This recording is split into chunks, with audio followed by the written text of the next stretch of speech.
So let me ask you something. What if I told you that the absolute most powerful thing you could do to protect yourself from cancer after hitting 50 actually has zero to do with expensive drugs, no complex medical treatments, not even the standard run-of-the-mill advice we've all been hearing for decades? What if there was this incredible biological secret, something so seemingly basic that most people literally just ignore it, yet the science backing it up has been quietly sitting right there in medical journals for years, basically known only to a super small circle of top oncology experts? Well, welcome to today's Explainer. We are pulling right back the curtain on the hidden biological villain that's actually driving cancer as we age. We're going to look really closely at the hard medical data that is frankly completely changing how top experts advise their patients. I promise you, by the time we wrap this up, the way you look at your own daily habits and your health in general is going to be totally different. Okay, let's dive right into our roadmap for today. First, we'll cover the silent cancer trigger, then cellular damage and inflammaging. From there, we'll get into our toolkit. Tool 1 is an anti-inflammatory diet, Tool 2 is daily moderate movement, and Tool 3 is deep restorative sleep. And finally, we'll wrap up with why your genes are not your destiny. All right, Part 1, the silent cancer trigger. So the real antagonist of our story is actually something you probably heard of, but I guarantee you haven't been told the whole story about how it operates once you cross that 50-year mark. Think about this number for a second, 25%. According to massive major medical studies, chronic inflammation is implicated in roughly 25% of all cancers globally. That's a quarter. In a world where, 1 in 2 men and 1 in 3 women will develop cancer in their lifetime, finding out that a full quarter of these cases are fueled by an underlying inflammatory environment, that is an absolute wake-up call. The stakes here literally couldn't be higher. To really grasp why this happens, we have to look at the two very different faces of inflammation. When most of us hear inflammation, we immediately think of, say, a swollen ankle or a red, sore throat, right?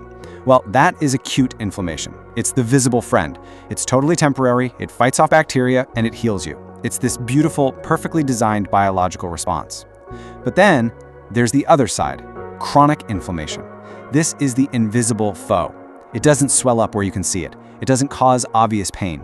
Instead, it is this slow-burning fire, just silently smoldering inside your body, year after year. And massive studies tracking hundreds of thousands of adults over 15 years found something shocking.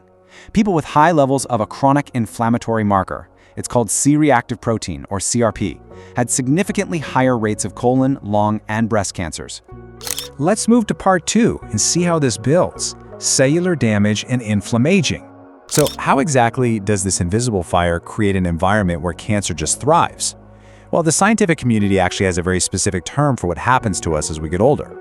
They call it inflammaging. Pretty clever, right? But it's deadly serious.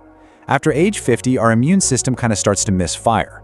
It loses that tight, youthful regulation and begins overproducing these inflammatory messenger molecules called cytokines.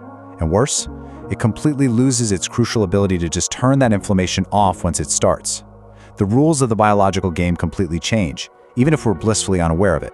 And here is the exact step-by-step biological breakdown of how that leads to disease. Step 1. That chronic inflammation creates a state of constant, unrelenting oxidative stress. Step 2. This stress basically bombards your cells with reactive free radicals right at the exact moment your DNA is trying to replicate, which causes dangerous mutations. But Step 3 is the real tragedy here. You have these things called natural killer, or NK cells. Think of them as your body's highly trained internal elite surveillance team. Their one and only job is to patrol your bloodstream, spot precancerous cells, and take them out.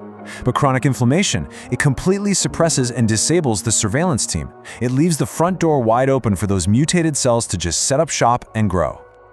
Now for the good news. Part 3, Tool 1, an anti-inflammatory diet. Let's transition from the mystery to the mastery. We aren't just guessing here, guys.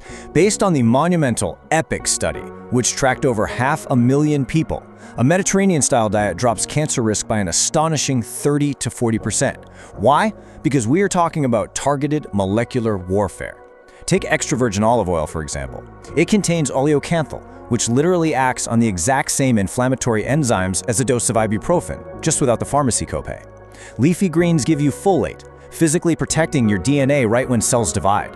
Fatty fish like salmon are packed with omega-3s that actively drive down dangerous inflammatory markers like interleukin-6. And berries? They are loaded with resveratrol, a powerful polyphenol proven over and over in oncology journals to disrupt cancer growth across multiple stages. So you're not just eating a salad, you are literally feeding your cells the exact chemical codes they need to shut off the fire. Moving on to Part 4, Tool 2, Daily Moderate Movement.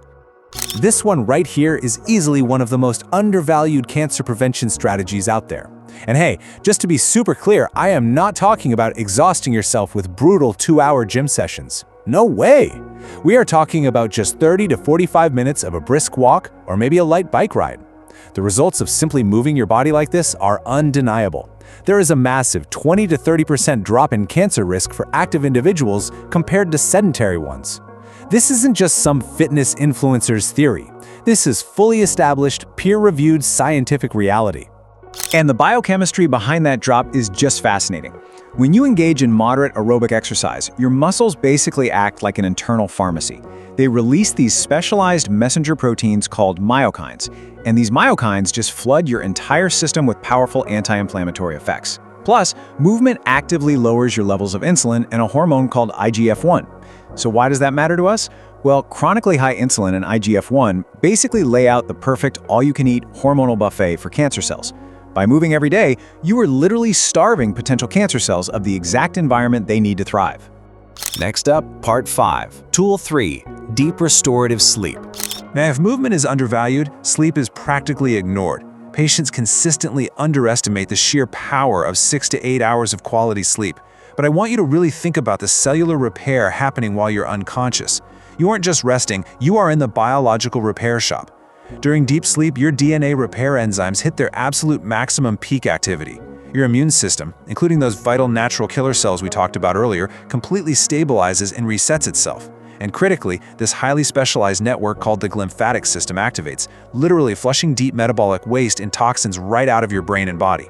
Studies are crystal clear on this. Chronic sleep deprivation, which means consistently getting less than 6 hours a night, severely spikes inflammation and throws your immune surveillance totally offline.